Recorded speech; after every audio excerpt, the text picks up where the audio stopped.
ሰላም ወደ ተከበራችሁ የንቁ ሚዲያ ቤተሰቦቻችን ከንቁ ሚዲያ የዕለተ ረቡዕ ዋና ያልናቸውን ዜናዎች ወደ እናንተ ይዘን ቀርበናል። ከዜናዎቹ ጋር ያድናት ነኝ። አብራችሁን ቆዩ። ብፁዕ አቡነ ሄኖክ በደቡብ አፍሪካ በተቀሰቀሰው ስደተኛ ጠል እንቅስቃሴ ኢትዮጵያውያን ጥንቃቄ እንዲያደርጉ አሳሰበ። እንደሚከተለው ይቀርባል። አቡነ ሄኖክ በደቡብ አፍሪካ በተቀሰቀሰው ስደተኛ ጠል እንቅስቃሴ ላይ ኢትዮጵያን ከፍተኛ ጥንቃቄ እንዲያደርጉ አሳሰቡ። ብፁዕነታቸው የደቡብ ምዕራብ አፍሪካ ሀገረ ስብከት ሊቀ ጳጳስ በደቡብ አፍሪካ በተቀሰቀሰው ስደተኛ ጠል እንቅስቃሴ ላይ ኢትዮጵያን ጥንቃቄ እንዲያደርጉ ማሳሰቢያም ሰጥተዋል። ብፁዕ አቡነ ሄኖክ ይህንን ያሉት ሁኔታውን አስመልክተው በሰጡት መግለጫ ሲሆን በዚህ ወቅት የጥንቃቄ እርምጃ የሁላችንም ቀዳሚ ተግባር መሆን አለበት ብለዋል። በመሆኑም ውጥረት በሚበረከትባቸው አካባቢዎችና ቦታዎች የንግድ ማዕከላት ያለ በቂ ምክንያት ከመንቀሳቀስ እንድትቆጠቡ ሲሉ ተናግረዋል። በመግለጫቸው ላይም የአካባቢውን የጸጥታ ሁኔታ ከኤምባሲውም ሆነ ከማህበረሰብ መሪዎች የሚወጣውን ይፋዊ መግለጫ ማስጠንቀቂያዎችን መከታተል እንደሚገባም ገለጻ አድርገዋል። ከሌሎች ወገኖቻችሁና ከቅርብ ጓደኞቻችሁ ያላችሁን የመረጃ ልውውጥ ግንኙነት ማጠናከር ይገባችኋልም ብለዋል።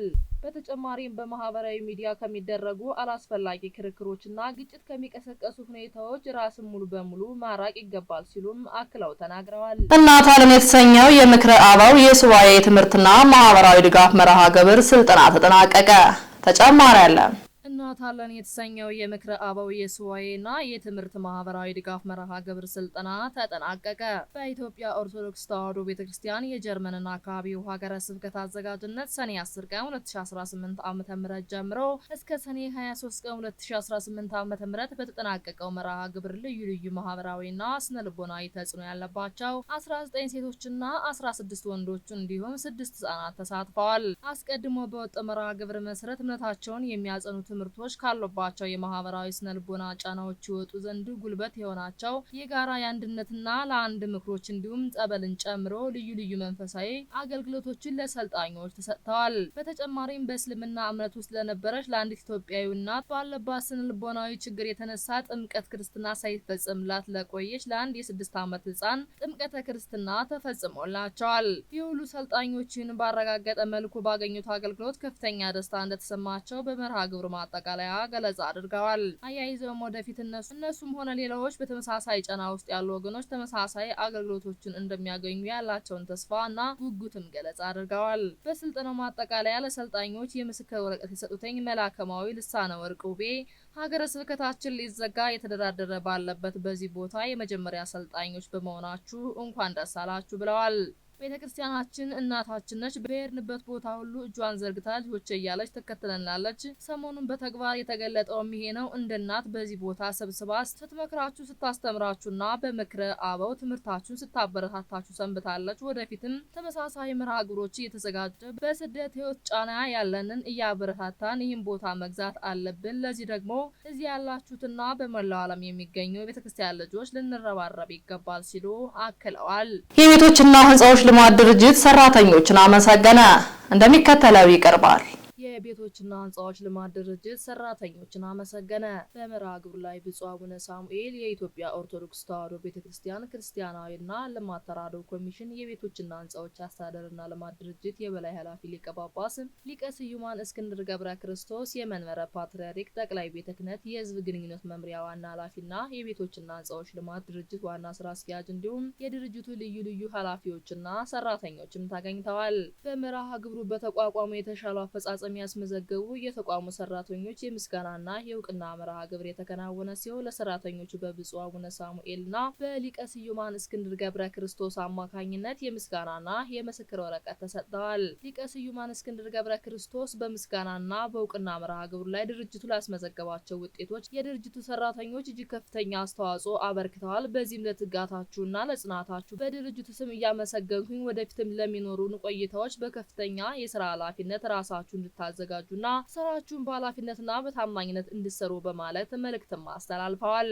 አክለውም ከዚህ ቀደም ድርጅቱ የመጣባቸው የአሰራር ክፍተት አሁን ላይ የማይቀጥልና ሁሉም ሰራተኛ ስራውን በአግባቡ መስራት እንዳለበት እንዲሁም የምስጋና መርሃ ግብሩ እንዳለ ሆኖ የአሰራር ክፍተት የሚታይባቸው ሰራተኞች እርምጃ እንደሚወሰድበት ጠቅሰው በቀጣይ ዓመት ድርጅቱ ራሱንና አሰራሩን በቴክኖሎጂ በማዘመን ዘመኑን ያዋጀና የተቀላጠፈ አገልግሎት የሚሰጥበት ከፍተኛ ስራዎች የምናከናውንበት ዓመት ነው ብለዋል። ብፁዕ አቡነ ሳሙኤል በመርሃ ግብር ላይ ባስተላለፉት መልእክት እንዲህ አይነት የእውቅናና የምስጋና መርሃ ግብር የሰራተኛውን የሚያቀራርቡ ለተሻለ ስራ የሚያተጉ ከመሆናቸው ባሻገር ጥሩ የአመራር ጥበብ የታየበት ነው ያሉ ሲሆን ይህ ተግባር የአንድ ድርጅት የማዘመንና የማሳደግ ውጤት ጉልህ ማሳያ ነው። አሁን የተሸለማችሁ በቀጣይ የተሻለ ውጤት በማምጣት ራሳችሁን ተቋማችሁን ማሳደግ መለወጥ ይገባችኋል ብለዋል። በዚህኛው ዙር ያልተሸለማችሁ የተቋሙ ሰራተኞች በቀጣይ በስራችሁ በመትጋትና በመለወጥ በቀጣይ ዓመት የተሻለ ውጤት በማምጣት እንድትሸለሙ ሲሉ አባታዊ መልእክታቸውን አስተላልፈዋል። በመጨረሻም የእውቅናና የምስክር ወረቀት የተሰጣቸው የድርጅቱ ሰራተኞች የተደረገላቸው እውቅናና ምስጋና መደሰታቸውን ገልጸው በቀጣይ ተቋሙን አሁን ካለበት በተሻለ በትጋትና በታማኝነት እንደሚያገለግሉ ቃልም ገብተዋል። ሰኔ 22 ቀን 2018 ዓ.ም ከንቁ ሚዲያ ደረስላችሁ ዜናዎችን ይመስሉ ነበር። ቀሪዎቹን ከቀሪ የንቁ መርሃ ግብሮች ጋር አብራችሁ ቆዩ እያልን እኛ ከወዲሁ ተሰናበትናችሁ። ሰላም እግዚአብሔር ከእናንተ ጋር ይሁን። ቸር ሰንብቱ። በኦሪት ዘፍጥረት ምዕራፍ 11 ቁጥር 1 ጀምሮ ስታነቡ በድሮው የቤተክርስቲያኗ የግዕዝ በግዕዝ አንድምታ ሊቃውንት ቅድመ የጎንደር ዘመነ መንግስት ከአፄ አድያም ሰገድ ኢያሱ በፊት ከግዕዝ ወደ ግዕዝ ነው መጽሐፍ የሚተረጎመው። አማርኛ የሚባል ትርጓሜ አልነበረም። በኋላ ህዝቡ አማርኛን እያዳላ ወደ አማርኛ ሲመጣ አይ ህዝቡ ጥሎን ስለሄደ ግዕዝ በግዕዙን ወደ አማርኛ ትርጓሜን ቀይረው ተብሎ በአድያም ሰገድ ኢያሱ ነው የተቀየረው። ይሄውን የምንማረው አንድምታ ወደ አማርኛ እየቀየር ምን ተረጉመው ማለት ነው። ከዚያ በፊት ግን ከግዕዝ ወደ ግዕዝ ነው ሐሳብ የሚተረጎመው እንጂ አማርኛ የሚባል ትርጓሜ አልነበረም። ስለዚህ የዚያን ጊዜ የነበረው የመጽሐፍ ቅዱስ ያን ጊዜ የታተመው መጽሐፍ ቅዱስ ሐሳብ ግዕዝ በግዕዙ ወተትናገር ኩላ ምድር አሐደ ከንፈረ ዘውቱ ዕብራይስጢ ልሳነ አይሁድ ከንፈረ ከነዓን ይልና ያ ማለት ምን ማለት ነው? ዓለም ሁሉ ከዚያ በፊት አንድ ቋንቋ ትናገር ነበር። ያም የከነዓን አፍ የሆነ የአይሁድ ልሳን የሆነ ዕብራይስጥ ይባላል ይላል። ምን ይባላል? ዕብራይስጥ ይባላል አለ። ስለዚህ መጽሐፍ ቅዱስ በዕብራውያን ቋንቋ ነው የተጻፈው። ሲጻፍም ደግሞ አስቀድሞ ከሁሉ የተጻፈ ስለሆነ አንድ ቋንቋ ዓለም ይናገር ነበር ማለት እሱም ዕብራይስጥ ነበር ብሎ ምንጭ አስቀምጧል መጽሐፍ ቅዱሱ ማለት ነው። በዚህ አማካኝነት እኛ ዕብራይስጥ የመጀመሪያ ነው ብለን እናምናለን። አንዳንዶቹ ግዕዝ ነው ይላሉ አይደል? የኛ ሊቃውንት ደግሞ ግዕዝ ነው ብሎ የሚከራከሩ አለ። እሱ እውነቱን ለመናገር ይሄ እንደው ዝም ብሎ ራስ ወዳድነት ነው የሚሆነው እንጂ በግዕዝ የሚል የለም። መጽሐፍ ቅዱሱ ቀድሞ የተጻፈ ነው ብለናል። ዕብራይስጥ ነው የሚለው፣ ዕብራይስጥ ነው ቋንቋው ይላል። ግዕዝ ማለት የመጀመሪያ ማለት ነው። ብዙ ትርጉም አለው፣ 7 አይነት ትርጉም አለው ግዕዝ የሚለው ቋንቋ በራሱ። ግዕዝ ማለት መንገድ መሄድ ሀጂም ሊሆን ይችላል፣ ግዕዝ ቋንቋም ሊሆን ይችላል። ግዕዝ የመጀመሪያ ልንለው እንችላለን። ብዙ ቋንቋ ብዙ አካሄድ ያለው አተረጓጎም አለው። ዙሮ ግን ወደዚህ ስንመጣ የኛ ሊቃውንት ግዕዝ የሚሉት የመላእክት ቋንቋ ነው። ስለዚህ መላእክት ደግሞ መጀመሪያ ከሰው ቀድሞ የተፈጠሩ ናቸው። ቅዱስ ያሬድ ዜማውን የሰማው በግዕዝ ቋንቋ ነው። ስለዚህ መላእክት ቀድመው ስላሉ ከሰው ቀድሞ ቋንቋው ግዕዝ ነው ሊሆን የሚችለው የሚላል። በትርጓሜያችን ደግሞ በዚህ በሃይማኖተ አበው በሚባለው የመጻሕፍተ ሊቃውንት ትርጓሜ ስንማር ደግሞ የመላእክት ቋንቋ ግዕዝ ሳይሆን ፊልሙጢን የሚባል ቋንቋ አላቸው። ፊልሙጢን የሚባል ቋንቋ አላቸውና የራሳቸው ቋንቋ አላቸው፣ ግዕዝ አይደለም ይላል የኛው ትምህርት ማለት ነው። ስለዚህ ዙሮ ሁሉም ስንጠቀልለው ዕብራይስጥ የሚለው በሰዎች ዘንድ ሰዎች ይናገሩት የነበረ የመጀመሪያ ቋንቋ የመላእክትን እንተውና ዕብራይስጥ ነው የሚለውን የመጽሐፍ ቅዱስ ሐሳብ አሃዱ ቃሉ ወአሃዱ ነገሩ። በአሁኑ ደግሞ የግዕዝ ቋንቋ ደግሞ መጽሐፍ ቅዱሱ አንድ ቃልና አንድ ቋንቋ ዓለም ይናገር ነበር ይላል ዘፍጥረት ምዕራፍ 11። በነገራችን ላይ ዘፍጥረት መጽሐፍ ቅዱስ ስታነቡ ዘፍጥረት ምዕራፍ 1 ጀምሮ እስከ 11 ያለው የዓለም ታሪክ ነው የሚባለው። ዓለምን በአንድ አረፍተ ነገር የሚገልጽ ወይም ሰው የሚለው ላይ ነገር ብቻ የተጻፈ ትኩረት ያደረገ።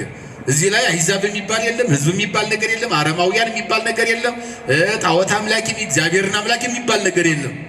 ዘፍጥረት ምዕራፍ 1 እስከ 11 ስታነቡ ሰው የሚለውን ነገር ብቻ ነው የሚያጠነጥነው ታሪኩ እንጂ ስለ ሕዝብ፣ ስለ አሕዛብ፣ ስለ አረማውያን፣ ስለ የተለያዩ ጣዖት አምላኪዎች፣ ስለ ነገድ፣ ስለ ጎሳ አይደለም የሚያወራው። ስለምን ያወራል? ሰው ስለሚለው ብቻ። ስለምን ብቻ? አንድ አዳም ተፈጠረ ይላል የአዳምና ሔዋንን መፈጠር ከገለጠ በኋላ አቤልና ቃየል ይላል ከአቤልና ቃየል እንደገና ሴት ተገኘ በኋላ ከአዳም መልሶ ይላል ሴት ደግሞ ቃይናን መላልኤልን ወለደ መላልኤል ሄኖስ መላልኤል ደግሞ ያሬድ ማቱሳላ ደግሞ ያሬድ ማንን ወለደ ሄኖክን ይላል ሄኖክ ላሜህን ወለደ ላሜህ ኖህን እያለ የሚቀጥለው የሰው ዘርን ብቻ ነው የሚተነትነው እስከ 11 ያለ ከዚያ እስከ ኖህ ይመጣል ኖህ እንደገና ሴም ካም ያፌትን ወለደ ከዚያ እነሱም ደግሞ በየነገዳቸው ልጅ ወለዱ ይልና 11 ላይ ይጨርሳል ይሄ አጠቃላይ ሰው የሚለው ነገር ብቻ ነው እዚህ ላይ ህዝብ አህዛብ ጣዖት አምላኪ እግዚአብሔርን አምላኪ የሚባል ነገር የለም የዓለም ታሪክ ነው የሚባለው ይሄ ከምን እስከ ምን ዘፍጥረት ከምን እስከ ምን ከአንድ እስከ ስንት እስከ 11 መጽሐፍ ቅዱስ ስታጠኑ እንደዚያ ነው ንቁ ኦርቶዶክስ ተዋህዶ የጸሎትና የንስሐ መርከብ ማህበር በእግዚአብሔር ፈቃድ በወንድማችን የኔነ ተስፋዬ አስተባባሪነት ከተመሰረተ ጊዜ ጀምሮ ከሚሰጣቸው ዘርፈ ብዙ መንፈሳዊ አገልግሎቶች መካከል የሐዋርያዊ አገልግሎትና ያሬዳዊ ዝማሬዎች አንዱ ነው። በዚህ ክፍል የኦርቶዶክሳዊ ተዋህዶ ቤተክርስቲያንን ዶግማና ቀኖና የጠበቁ ኦርቶዶክሳዊ ለዛ ያላቸው ለነፍስ እረፍትን የሚሰጡ ወቅታዊና ዘመኑን የዋጁ ስብከቶችና ያሬዳዊ ዝማሬዎችን በመላው ዓለም ለሚገኙ ተመልካቾቹ በንቁ ሚዲያና በኢትዮ ማህበር የዩቲዩብ ቻናል እያቀረበ ይገኛል። አገልግሎቱ በመላው ዓለም ለሚገኙ አማኞች ተደራሽ እንዲሆን በየዕለቱ የሚለቀቁ ስብከቶችንና መዝሙሮችን ላይክና ሼር ያድርጉ። እንዲሁም የዩቲዩብ ቻናላችንን ሰብስክራይብ በማድረግ የዚህ ታላቅ አገልግሎት ባላሻራ ይሁኑ። ንቁ ሚዲያ ርቱ የቤተ ክርስቲያን ልሳን